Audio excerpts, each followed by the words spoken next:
Quebec, Canada, fighting Troy the Destroyer Dorsey, 12 rounds for the World Super Lightweight Championship. What are you going to do now as far as kickboxing? First, I want to thank God. Say hello to my wife, Shelly and Kendra. Happy birthday, Shane. And thank all of my instructors and students at my school. Now, pick up kickboxing and boxing both again and go out there a world time. Okay, thank you. All right.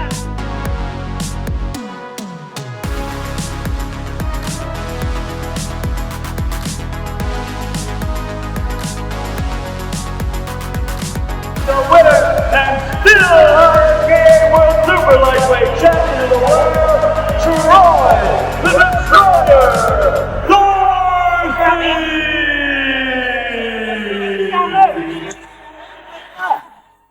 Hello everybody, this is Troy Dorsey, and I have a couple of friends joining me. We got Dominique. I'm back. You'd be called the narrator or? I'm the host. The host, okay. I'm one of the hosts. Okay, great. And my good friend Jay from Music Mentors right across the street. Him and I've been friends 20 years, 25 years, something like that. 20, yeah. Over 20. So, thank you for joining us today. We're ready to talk about some music and talk about what's going on in different people's lives and just ready to go. Yeah, it's going to be a little catch-up episode, a little introduction episode. Maybe you guys can learn a little bit about me, a little bit about Troy's friends. So let's get into it. You want to introduce yourself, even though Troy just did? Yeah, I'm Jay Horton. I own Mansfield Music Mentors on the corner of Broad and Main and Mansfield, and I am a crypto miner. Oh, really? What is crypto mining? We have bought shares, Troy and I both actually, in a crypto mine that is based in McKinney, Texas. Mm-hmm. And what it's doing is producing a new crypto coin called Texit coin, which was released in May to a couple of trading platforms and will be launched in March to everybody. Mm-hmm. And basically what happens is we're crowdfunding the mine, so you can buy a few shares of the mine and you get some of those coins every day. It just produces them. Oh, cool. So instead of buying the crypto, you own the mine, or part of it. I have no idea about crypto or anything like that. My dad bought a couple of shares of Dogecoin back when before it was a big thing, and when it hit the ceiling or it was really big or whatever, he was like, "Oh, I should have bought more." So that's That's about all I know about crypto. Well, I knew nothing about it. I had a friend who was in it, and basically he said, or that was starting this company actually, and he says, "You can risk $1,000. You might make some money. You might lose it. We don't know." Mm-hmm. So I thought, I've never been to Vegas, let's do it. So Right. Actually, I've been to Vegas, but I didn't put any $1,000 on any tables. So I tried it, and it turned into something that was pretty lucrative, and we're hoping to be the next big thing like Dogecoin when we launch in March. Nice. That's our plan. Well, I hope it works out, because if it does, I'm going to have to, invest in that. Oh yeah. Yeah, I want to make some money. You can invest in it today. Yeah. How much would it cost if we were to invest in it? A single share of the mine is 100 megahertz, and it costs $1,000. Technically, it's $9.95, so you got enough left over to get a Starbucks or a squirrel drink from across the street. You can buy up to 9 shares. They don't let you buy any more than that. You can earn them through referring people, but you can't buy more than that.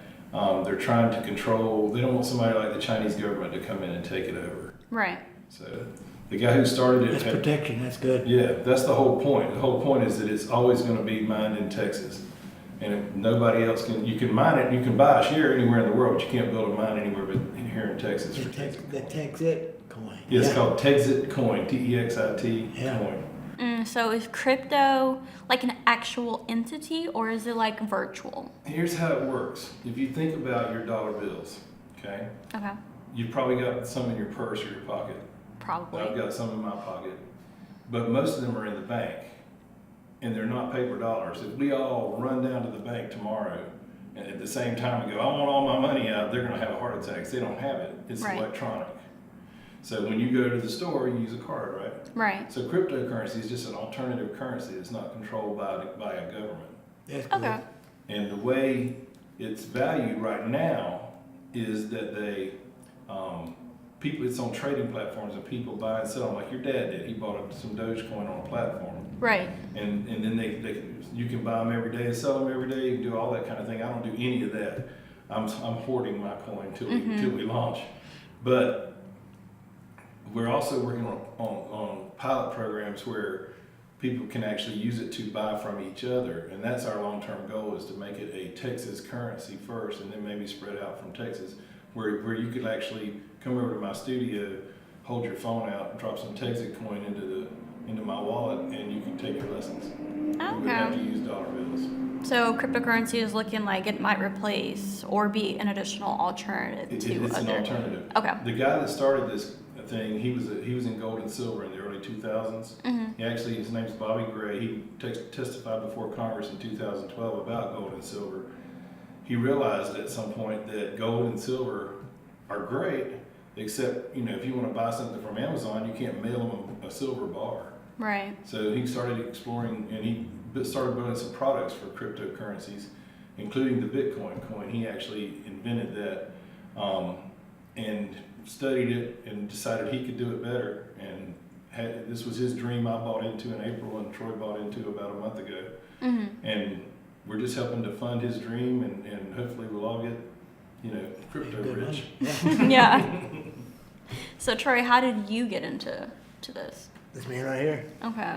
Yeah, Yes. they have a referral program, and I won't go into detail on that. Yeah. But they have a referral program, and you can refer your friends and family. That's what they want. We don't want some bunch of crackpots, buying up shares of this, or the Chinese government, or whoever.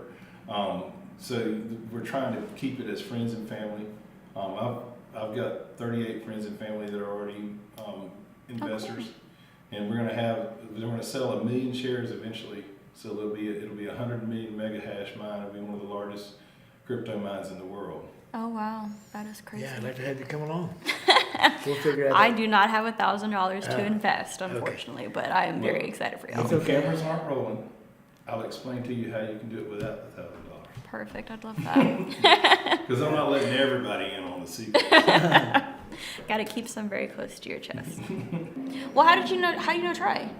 I was across the street, and I've opened the studio up in 2016, and I can't remember if I came over here first or you came over there first, but at some point, I think I came over here and introduced myself and said, hey, because our businesses were similar. He was doing karate, and is it considered karate or taekwondo or just? It was the karate then. It's karate. Yeah, Karate.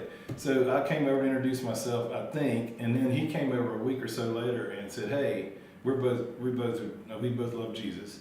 So hope that doesn't get edited out. But anyway, we both love Jesus. He came over and said, I'd like to pray with you for your business, and we've been friends ever since. Oh, that's good. That is such a cute story. Now, we won't edit out Troy loves to talk about his faith on here, so that is welcome. Excellent. That's welcome. Yes. I'll tell you a funny story about Troy and his fame. I had a student who I won't name, but an adult student who took lessons during the day. And so I'm a little slow during the day. We don't start really getting hopping until school gets out. But he had like a 2:30 lesson, and one day I said something about Troy, and he says, you know Troy Dorsey? And I said, yeah, I know Troy's a great guy. He says, oh, I've been following him since his first bout. I've watched every bout he's ever had. It's like, like we're talking about Elvis, Right. And I said, well, you want to meet him? He goes, oh, I couldn't do that. Oh my God. So I grabbed him by the arm and drug him over and introduced him to Troy. Oh, wow. He was starstruck. He was shuffling his feet. He's like a head taller than Troy. And he's like, oh, the great Troy Dorsey. I love that. So I had to go look Troy up and find out who he really was, because I didn't know any of that. I didn't know about winning, winning multiple titles or all that kind of stuff. That was all news to me. And he won't talk about it. Yeah, Troy's very humble. He's too self-effacing. Yes. Selfish? What did you say? Self-effacing. Oh, self-effacing. Okay. Same thing she said, humble. I just used a different word. I word. used the $50 term instead of the $5 term. Okay. I said my mother was an English minor and made me read all the time. So. Oh yeah. Nice. My sister's an English major and she reads all the time. She corrects your grammar on Facebook. She does. She does. Every time I text her, she's like, "You're not supposed to use this here." You're not supposed. I'm just like, okay, whatever. I don't care. Yeah, my mother's the Facebook grammar Nazi. Well, tell me a little bit about your business. Okay, well, we teach about 270 music lessons a week. On top of that, I play professionally. As a matter of fact, I'll be playing at El Primo's here in Mansfield February 1st. Nice. With my band Three-Peat. And I play in an Eagles tribute. Three-peat. Why three-peat? Because there are three of us. Okay. And I always say, like the Cowboys no, they never did. They did. You can make Cowboy fans mad in a hurry. Yes, you can. But we teach everything but like accordion and harmonica and bagpipe. I think at the studio we have some retired Fort Worth music teachers and stuff that work with us. We do performances a couple of times a year. We do summer camps in the summer. It's a great little service business. I've enjoyed doing it. And then, like I said, I play professionally too. And then the rest of the time I'm bugging people about Texas coin. Awesome. So how long have you been in Mansfield? Like, did you grow up here? My wife and I moved here in 2000. My wife and daughter and I moved here in 2002, right in April that year. I was a month old. And then in 2006, I was in the corporate world. Or actually, 2005, I was in the corporate world, and they lost the contract here. Wanted me to go to Chicago or Pennsylvania, and we moved here from Florida. I grew up in Florida, and I'm not going to Chicago or Pennsylvania. Yeah, it's not for me. So I started teaching some lessons. I'd always played professionally and taught a few lessons out of my house. So I had to make ends meet while I looked for something else, and I started putting business cards in people's doors, and we ended up with about 80 students. And my wife said, "You got to find a building because I can't sit here and not watch TV all night because you're in the loft teaching lessons." Right. So I came down here and there was a little sign on the door, and finally got a hold of the landlord, and we moved in 2006. I think it was April. So went from April 2002 to owning a business. When we moved here to April 2006, we opened a business. And it's been a pretty lucrative business? Early on, it was slow. It was just me and a piano teacher for a while, and then I kept walking the neighborhoods. I kept putting the cars out. It just kind of kept growing. Yeah. And at one point, it became obvious that the cards weren't really working anymore. We were big enough, and then it didn't matter. Nice. And we had enough, we've got enough reputation and word of mouth, and we've got a decent website and all that kind of stuff. So you've grown with the times, basically. Like, that's good. We've actually, if anybody from Mansfield knows, there's a up and coming country singer from Mansfield named Drake Milligan. Really? And he took every formal lesson he's ever had at my studio. That's gonna be good. At my studio. He better thank you when he wins an award and be like, "Thank you so much." He was on American Idol, and they're interviewing him, and he said, "I started taking guitar lessons, and I'm going at Mansfield." Yeah. Yes. And then I took some voice lessons and said, "At Mansfield," and he never did say it. I was like, "Come on, come on, Drake, give me a break, baby." I know. You got to give back to those who helped you. Give me a little plug there on national TV. That'd be nice.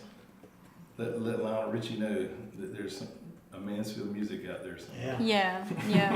But that is so cool. That's really cool. Hopefully that you guys will continue to have students that grow. That have success, yes. Yeah, we have quite a few around. There's Kirby Cash, who plays around the Metroplex.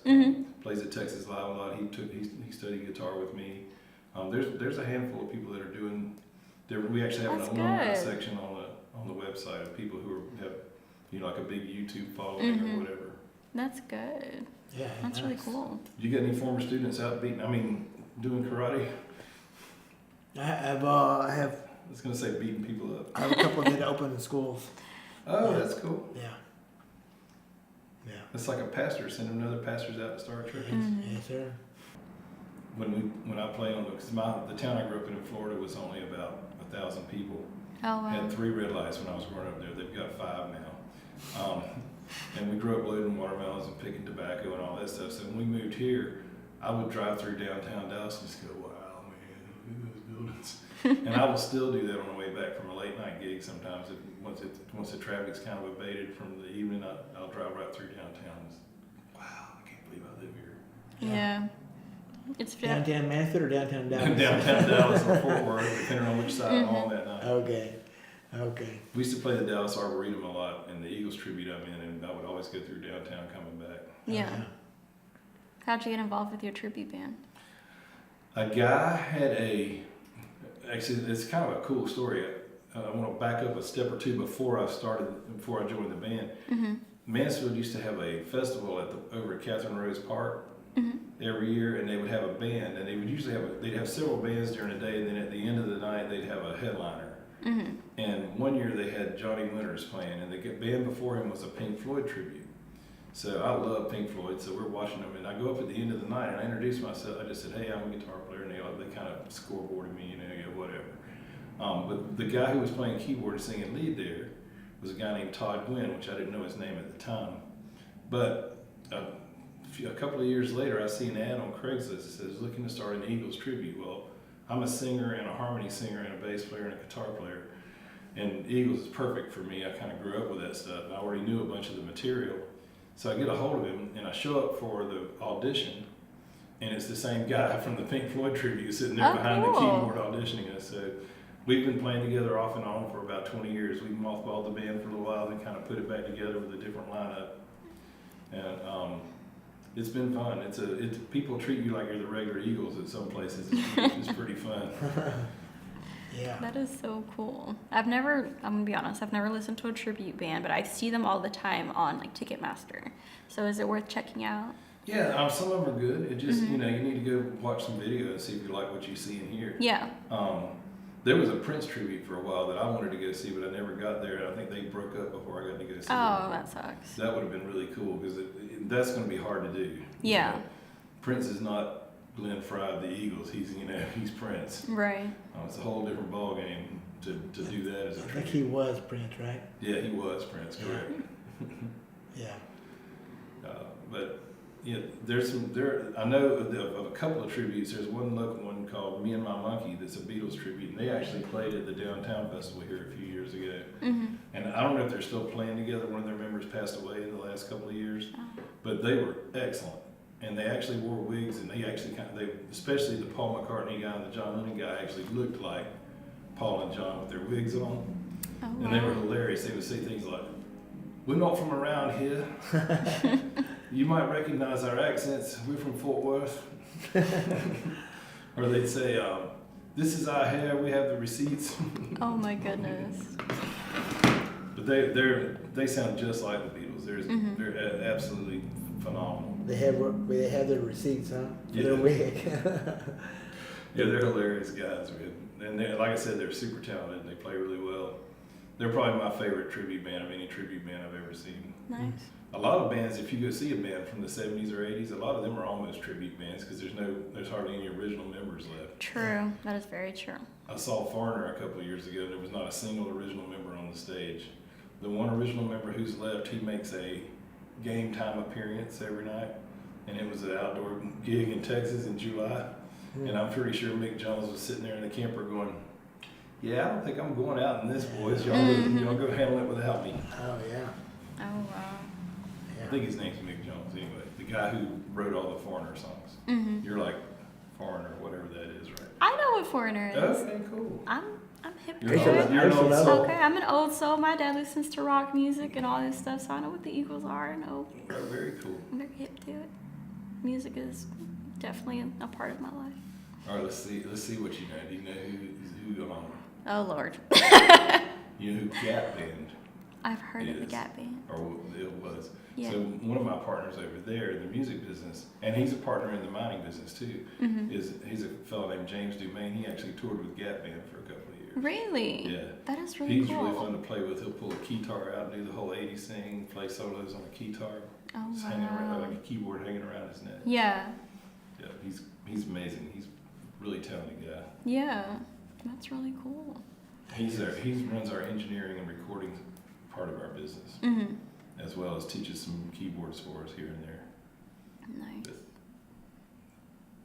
so you do know. So Gap's big hit was "You Dropped a Bomb on Me." Yes, that was my sister's jam. I have a little video, or we used to have a little video of her, because my dad's in the military, at one of the military balls, and they played the song, and she was dancing to it. She was getting down. She was like 3 or 4. That's great. She was getting to it. Yeah, he wasn't an actual member of the band. He was what we call a hired gun. Mm-hmm. They pay you to go on tour with them and help fill out the band behind the stars. Yeah, yeah. But mean, that's still cool though. To It put on is his super resume cool. to be like, yeah, I toured with the Cat Band. Yeah, we have a record label over there called Unfair Records. We have artists out of there, including me. I've got an album out. Oh, Spelled Jeh Horton, by the way. nice. I'm easy to find on the streaming platforms because I'm the only Jeh Horton on the planet. Yeah. There's That's a good. Jay Johnson that was the Secretary for Homeland Security in the Obama administration. He's the only other person I've ever seen spell it Jeh. Interesting. Yeah, totally different business. Oh yeah. That's good. Yeah.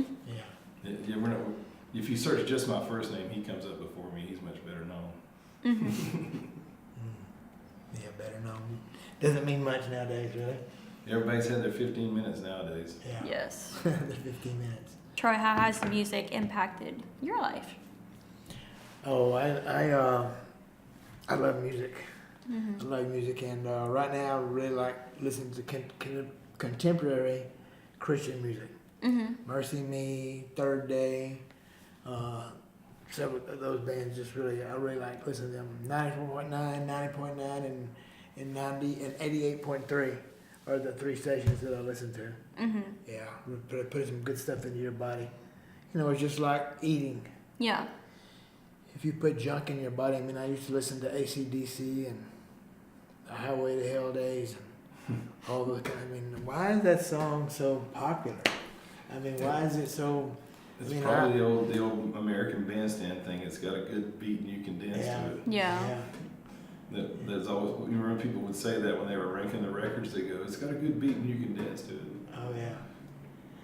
I'm not sure about that, but yeah, yeah.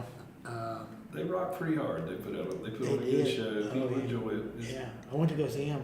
And then a lot of that Highway to Hell and, all that kind of stuff, a lot of that's just playing for, it's marketing. Yeah. Oh yeah. They For can get sure. people interested, especially rebellious kids, rebelling against their parents' church or whatever. Yeah. They go, oh yeah, Mom, I'm on the highway to hell, Mom. It's not too cool there, is what I understand. You know. It's You get it? it's not a spot I want to hang out. That's for sure. No way. Yeah. No way. Yeah, I actually, talking about contemporary Christian music, I was the worship leader at Liberty Church in Mansfield for about 15 years. Oh yeah. Took a sabbatical about a year ago, and we're between churches. We've been doing some visiting. We may have found a home church a couple of weeks ago. Yeah. We really enjoyed one of the ones we visited. We'll see what happens, see where God leads us. But I've been doing contemporary Christian music so long now that some of it's not contemporary anymore. Not anymore. Brand new, right? Yeah, it's old. Some of it. Some of really my old. favorite songs that play are 20 years old now. Oh, wow. But they were, the new worship style when they came out. Yeah. No more hymns. We're going to do this worship choruses thing. Yeah. So, which really fits me better as a guitar player than Yeah. onward Christian soldiers. That's not really my thing. Yeah. Good song, but like you said. I love the old hymns and I'll sing and play them sometimes. But what I specialize in is the guitar-led stuff because that's what I do. Yeah. So you call that updated now? Yeah, I You're guess. trying to be updated? You're not trying to be, that's just what you enjoy, right? Yeah. Yeah, and it's good stuff, so Well, you it's want to play okay. to your strengths. Right. Yeah. Like, you're not out there teaching people ballet. No. You know? Right, You can teach them kickboxing, but ballet's probably not going to work. right. Yeah, so often people get in a situation on the street nowadays and gotta know how to protect themselves. Yep. So you don't kick that person in the face. Kick them in the knee, Yep. the shin, or the thigh, or the groin. The common peroneal. Yeah. Yeah. Yep. Yeah, that's what you gotta do. And the best thing to do is run. In a self-defense situation, the best thing to do is walk away, run away, whatever you gotta do to get away. Try to avoid that kind of situation. Yes. Yep. I had a friend in Florida who used to say that he was a self-defense instructor, and he would say, if you can run from a fight, you have successfully defended yourself. Exactly, Mhm. that's it. It's not about pride. All that playground, kindergarten stuff. That don't work when you're grown. You get hurt bad or killed. Yeah, nowadays so many people carry a knife, or a gun. Yep, in Texas Or especially. both. Yeah. It's really I say it's sad, smart. but you just never know. Yeah. So if someone pulls in front of you, you raise your hand out, they might think you're doing something else. Yeah. So just let them go by, let them run you off the road, or not necessarily let them run you off the road, but yeah. Don't chase them down and try to fight them in the 7-Eleven parking No lot. way, no way. No, it's already happened. People have been killed there. Oh, I know. Yeah, it's already happened over and over. So yeah, just Road gotta rage. sit back and let them go. Yeah. Let them go. What do they say? Let go. Let them go and let God take care of me. He take care of me. He's gonna take care of them. We don't try to take care of that situation. Right. A violent situation like this is just no good to be a part of. So just avoid it, like your friend said. What did he say? If you can run from a fight, you have successfully defended yourself. Mm-hmm. I like that. I like Yeah. that too. Yeah. He said that's the first thing he taught in every class before he taught them anything else. Mm-hmm. If you can run from a fight, you have successfully defended yourself. There you go. That's it. Makes a lot of sense. And maybe he taught that 20 years ago, Oh, that was probably 30 years ago. 30 years ago. But now It's even like- more. It's even more important. It is. Yes. Yes, sir. Yes, sir. Don't let your ego get in the way, and you want to show them how tough you are, or whatever it may be. Don't do it. Take off. Yeah. Yes, sir. That's self-defense. Otherwise, you end up wake up dead. It's an easy way to do that for sure. Yeah, lots of people have woke up dead. That's terrible. Yeah. The people who take somebody's life for cutting in front of them, or A minuscule act. Making them mad at the grocery store. Yeah. I like the term minuscule. There's one that's $50 worth. yeah. There's that English major mother coming out. Uh-huh. Yeah. My sister would be proud of me. Minuscule. My mom likes to say that there's SAT words, and I'm like, yeah, we use those sometimes. So if you're interested in the TIG, the crypto mining process and how it works, you can contact me at 817-691-1324. Again, that's 817-691-1324, and tell me you heard about it on Troy Dorsey's If the Gloves Could Talk podcast. Or you can email me at texit, TEXITMINES, @gmail.com. Texitmines@gmail.com. Get in on Again, the make action. sure you tell me where you heard about it.